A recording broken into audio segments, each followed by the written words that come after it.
Tiga. Assalamualaikum warahmatullahi wabarakatuh. Kami dari TK 134 ingin mempresentasikan tentang IoT. Perkenalkan, di sini ada saya Andika Prawira. Saya Irina Ismailita. Saya Amir Putar-Putar. Saya Rafael Benitez Luaro. Saya Nafisa Saragiri.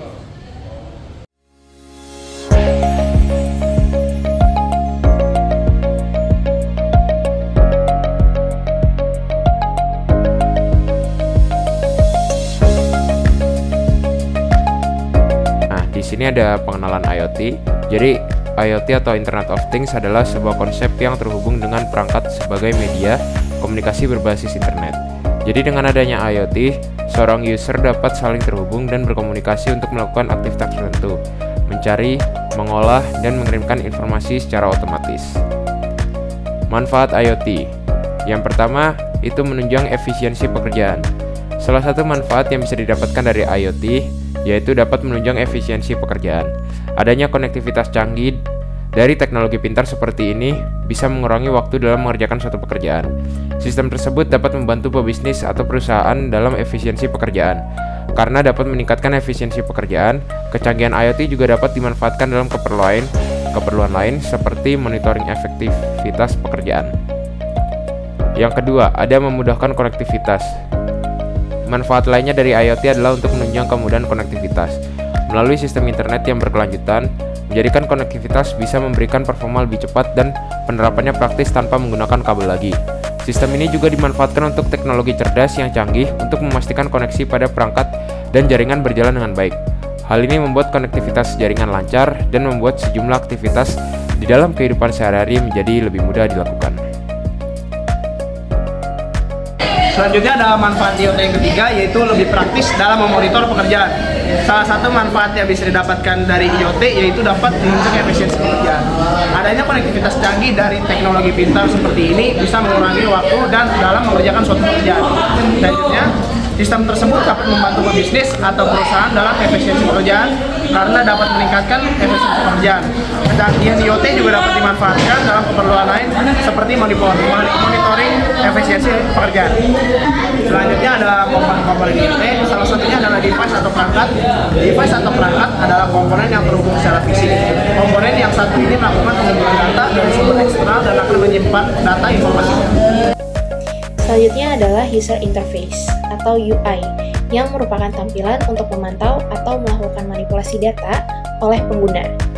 Komponen IoT yang satu ini mudah dilihat sebab interaksi sistem dan juga user di komponen yang satu ini menggunakan konsep IoT yang tersambung dengan perangkat untuk media komunikasi yang berbasis komputer.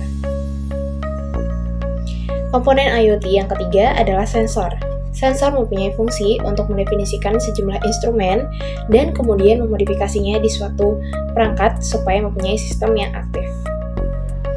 Komponen IoT yang selanjutnya adalah cloud. Cloud merupakan server untuk mengumpulkan, proses, pengelolaan, dan arsip data. Cloud juga termasuk server-server yang terhubung dengan akses internet selama 24 jam. Selanjutnya ada komponen IoT. Di sini ada analitik. Data yang didapatkan dari cloud diproses dan dianalisis dengan menggunakan sejumlah. Setelah itu ada sistem keamanan. Bidang digital tidak akan lepas dari sistem keamanan karena bisa menjadikan komponen lain supaya IoT bisa bekerja dengan optimal. Selanjutnya ada penerapan IoT dalam kehidupan sehari-hari. Salah satu penerapan IoT yang paling populer adalah dalam konsep smartphone atau rumah pintar. Teknologi ini memungkinkan Anda untuk mengontrol berbagai perangkat rumah tangga secara otomatis dari jarak jauh melalui smartphone atau perangkat lain. Dengan teknologi smartphone, Anda dapat mengatur suhu ruangan, mengontrol pencahayaan, hingga memantau keamanan rumah Anda dari mana saja dan kapan saja. Selain meningkatkan kenyamanan, penggunaan aplikasi IoT ini juga membantu menghemat energi dan biaya. Contohnya adalah kamera CCTV. Oke, di sini saya akan menjelaskan mengenai tantangan dalam IoT.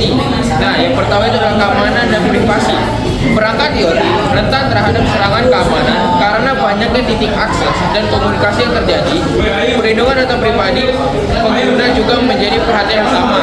Lalu yang kedua ada standarisasi. Karena berbagai vendor dan teknologi yang berbeda, standarisasi yang buruk dapat menghambat interoperabilitas antar perangkat IoT. Standar yang jelas diperlukan untuk memfasilitasi integrasi dan penggunaan bersama. Lalu yang ketiga ada stabilitas. Menyambungkan jutaan perangkat ke jaringan IoT memerlukan infrastruktur yang dapat menangani volume data yang besar dan memastikan ketersediaan jaringan yang stabil.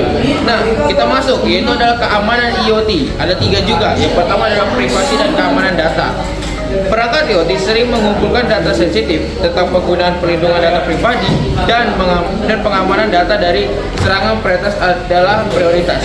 Lalu yang kedua adalah identifikasi atau autentikasi. Perlu memastikan bahwa perangkat IoT yang terhubung adalah apa yang mereka klaim menjadi. Ini melibatkan protokol autentikasi yang kuat dan manajemen identitas yang efektif. Lalu yang ketiga adalah enkripsi. Data yang ditransmisikan antara perangkat IoT dan backend harus dienkripsi secara aman untuk mencegah intersepsi dan manipulasi oleh pihak yang tidak berwenang. Nah, ini adalah masa depan IoT. Ada 3 juga, yaitu interkoneksi yang lebih luas. IoT akan semakin terintegrasi dengan teknologi lain seperti kecerdasan buatan atau AI, analisis data besar yaitu big data, dan komputasi awan atau cloud computing. Hal ini akan meningkatkan kemampuan untuk mengumpulkan, menganalisasi dan menggunakan data secara lebih cerdas dan efisien.